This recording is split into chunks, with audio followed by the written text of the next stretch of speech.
اچھا عام صاحب، ایک چیز اور بھی آپ یہ دیکھیں کہ ہم مثلا مغرب میں جب ہم نے مشاہدہ کیا تو یہاں پر اسکل یا ہر پیشے کی عزت نظر آتی ہے. کوئی بندہ اگر الیکٹریشین ہے، مکینک ہے، یا مثلا کوئی بال کاٹتا ہے، وہ پیشہ یا اس پیشے کو سوسائٹی تحقیر کی نظر سے نہیں دیکھتی. ہمارے معاشرے میں ہم بچپن سے سنتے ہیں کہ والدین کہتے ہیں کہ بھئی تم پڑھو لکھو، نمبر گریڈ حاصل کرو تاکہ تم افسر بنو، ورنہ تم کیا کرو گے، دکان پہ بیٹھو گے، یہ کرو گے، ٹریکٹر چلاؤ گے. تو یہ بھی تو ایک پہلو ہے نا کہ جو والدین نے سمجھ لیا ہے کہ سارے باقی کام جو ہیں یہ کم تر اور کم ظرف لوگوں کے ہیں، اور یہ کام جو ہیں یہ اعلیٰ لوگوں کے ہیں. جی یہ بھی ایک المیہ ہے، یعنی کوئی کام کمتر نہیں ہوتا، کوئی کام نیچے کا نہیں ہوتا. یہ دنیا اسی اصول کے اوپر چل رہی ہے. آپ دیکھیے کہ ایک شخص جو بہت غیر معمولی طریقے سے بال کاٹتا ہے اس کی بڑی شان ہوتی ہے، لوگ اس سے وقت لینے کے لیے قطار میں لگے ہوئے ہوتے ہیں. یہاں ہم دیکھتے ہیں ہمارے معاشرے میں اس طرح کے پیشوں کو تحقیر کا موضوع بنا لیا جاتا ہے. یہ وہ دین تھا کہ جس میں اگر آپ سورہ حجرات کو پڑھیں تو اللہ تعالیٰ نے شدید تنبیہ کی تھی اس کے اوپر کہ کوئی گروہ کسی دوسرے گروہ کو حقیر نہ سمجھے. آدمی پیشے سے حقیر نہیں ہوتا، وہ اپنے اخلاقی وجود سے کم یا زیادہ سمجھا جانا چاہیے. یعنی یہ معیار ہی بالکل تبدیل کر دیا تھا یہ کہہ کے کہ ان اکرمکم عند اللہ اتقاکم. میں نے اپنے زندگی میں بعض مزدوروں کو دیکھا ہے. میرا گھر بن رہا تھا لاہور میں، میرے والد کا جو گھر تھا، تو ایک مزدور کو میں نے دیکھا. آج بھی جب اس کی تصویر میری نگاہوں میں آتی ہے تو سچی بات ہے میں محسوس کرتا ہوں کہ جنت میں اس کا درجہ شاید میں اپنی نگاہ اٹھا کے بھی نہ پا سکوں. کیا کردار تھا، کیا اخلاق تھا اس کا، کیا اللہ تعالیٰ سے تعلق تھا. رمضان کے مہینے میں روزے کے ساتھ کیا مناسبت تھی اس کی، نماز کے ساتھ کیا مناسبت تھی، اور اس کے ساتھ جو وہ کام کر رہا تھا اس میں ادنیٰ درجے کی رعایت لینے کے لیے تیار نہیں تھا. ایک ایک پائی معلوم ہوتا تھا کہ جب تک وہ اس کے معیار پر حلال نہیں ہوگی وہ اس وقت تک اس کو قبول کرنے کے لیے. آپ کو ریڑھی لگائے ہوئے بعض لوگ بڑے کمال کے لوگ ملیں گے. علم کا زوم بھی بعض اوقات لوگوں کو خراب کر دیتا ہے. تو یہ دیکھنا چاہیے کہ اللہ کے ساتھ تعلق کی نوعیت کیا ہے، اخلاقی وجود کی تطہیر کس قدر ہوئی ہے، اس کی بنیاد پر لوگوں کے ساتھ معاملہ کرنا چاہیے. پیشے سارے بڑے معزز پیشے ہیں. ایک مالی باغبان آپ کے یہاں کام کرنے کے لیے آتا ہے، کوئی خاتون کوئی مرد آپ کے یہاں صفائی کرنے کے لیے آتے ہیں. میں یہاں امریکہ میں دیکھتا ہوں کہ بڑے وقار کے ساتھ آتے ہیں. ان کے ہاں ادنیٰ درجے میں اپنے پیشے کے اوپر کوئی شرمندگی نہیں ہوتی. تو ہمیں بھی یہ روایات قائم کرنی چاہیے کہ لوگوں کو عزت دیں اور ہر پیشے کو اپنے کمال کے لحاظ سے دیکھا جانا چاہیے. اور اس میں جب انسان کمال پیدا کرتا ہے تو سب عزت کی نگاہ سے اس کو دیکھتے ہیں. سب کے لیے عزت، سب کے لیے احترام، سب لوگوں کو اللہ تعالیٰ کا کنبہ سمجھ کر یہ اللہ کی مخلوق ہے. میں نے بارہا توجہ دلائی ہے کہ اگر ہمارے اندر صرف یہ چیز پیدا ہو جائے کہ جو شخص مسلمان ہے اس کی نسبت کس سے ہے، محمد الرسول اللہ صلی اللہ علیہ وسلم سے. جس پیغمبر کے ساتھ ہم اتنی عقیدت اور محبت کا اظہار کرتے ہیں، سوال یہ ہے کہ اس کے ماننے والوں کے ساتھ وہی محبت کیوں نہ ہو، وہی احترام ہونا چاہیے. اور پوری انسانیت کیا ہے، یعنی کنبہ ہے نا. حالی نے کیا خوبصورت بات کہی ہے کہ ہے ساری مخلوق کنبہ خدا کا. یہ آدم و حوا کی اولاد ہے، ہم ان سب ایک رشتے میں بندھے ہوئے ہیں.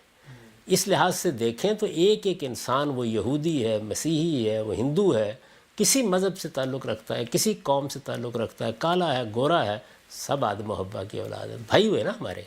تو اگر آپ ایک مرتبہ ان دو بنیادی چیزوں کو مان لیں تو یہ نفرت کی گفتگو، یہ کیڑے چننے کا انداز، یہ دوسروں پر تان و تشنیع کرنا، یہ انہیں ڈسکریڈٹ کرنے کی ذہنیت، یہ اپنی موت آپ مر جاتی ہے. اور یہی معاملہ جو ہے وہ انسانوں کے ساتھ ہوتا ہے. بچہ آپ کی آغوش میں اللہ تعالیٰ نے ڈال دیا ہے تو آپ کے لیے بہت بڑی نعمت ہے وہ.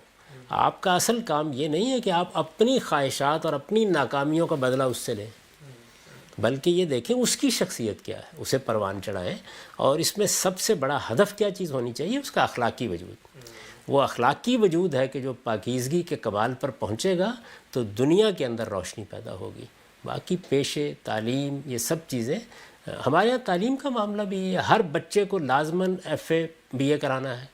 یعنی تعلیم کو بھی اس لحاظ سے تقسیم ہونا چاہیے. کون سے بچے ہیں کہ جو ہنرمند خدا نے پیدا کیے ہیں، کون سے لوگ ہیں کہ جن کا بنیادی ذوق ہی ملازمت کا ہے. اچھا، اسی طریقے سے بہت سے بچوں کو خدا نے کاروبار کرنے، بہت آگے بڑھنے کی صلاحیت دی ہوتی ہے، تو ان کو آپ کیوں کوئی ملازمتی کرانا چاہتے ہیں؟ یعنی میں تو ہمیشہ کہا کرتا ہوں کہ جس قوم کی مائیں ہر بچے کو افسر بنانا چاہتی ہوں وہ ترقی کیسے کر سکتی ہے؟ اس لیے کہ یہ تو ملازمت پیشگی ہے. یہ ہمارے جیسے ناکارہ لوگوں کو ملازمت کرنے کی ضرورت ہوتی ہے. جن کے اندر کوئی صلاحیت ہے، انیشیٹو موجود ہے، وہ کاروبار کیوں نہ کریں، ہنرمند کیوں نہ بنیں. تو ہنرمند لوگ، اسی طرح کاروبار کرنے والے لوگ، وہ قوم کی معاشی تہذیبی ترقی کا باعث بنتے ہیں. اور جب آخری سوال اس پہلو سے وہ یہ کہ ہمارے آج کل تو ایک فیشن ہے، بلکہ اسٹیٹس سمبل بن گیا ہے کہ بچے کی پیدائش سے پہلے اب باقاعدہ اسکولوں میں داخلوں کی درخواستیں دی جاتی ہیں، اس لیے کہ ایک لمبی فہرست ہے. اور ابھی بس مطلب سال 1.5 سال کا ہوتا ہے تو معلوم ہوتا ہے کہ اس نے جو ہے وہ کسی ایجوکیشنل سسٹم میں چلے جانا ہے.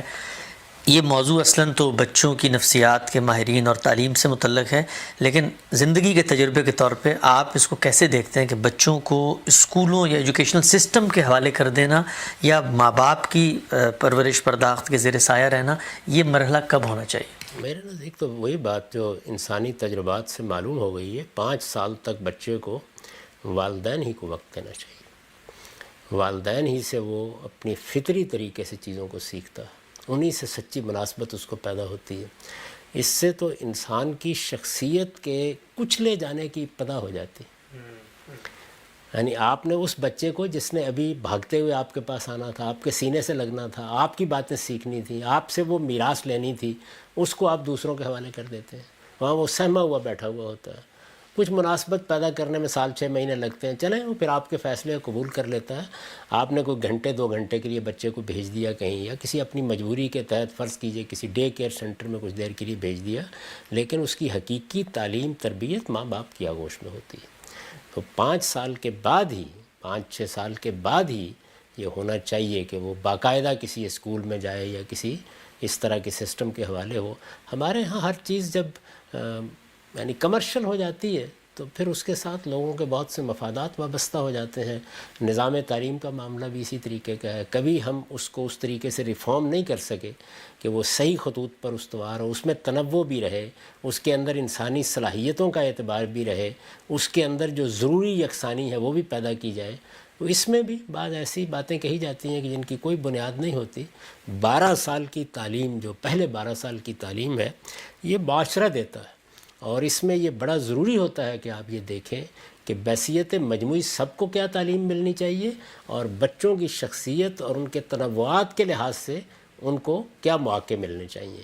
یہ بہت تفاحص کا کام ہے.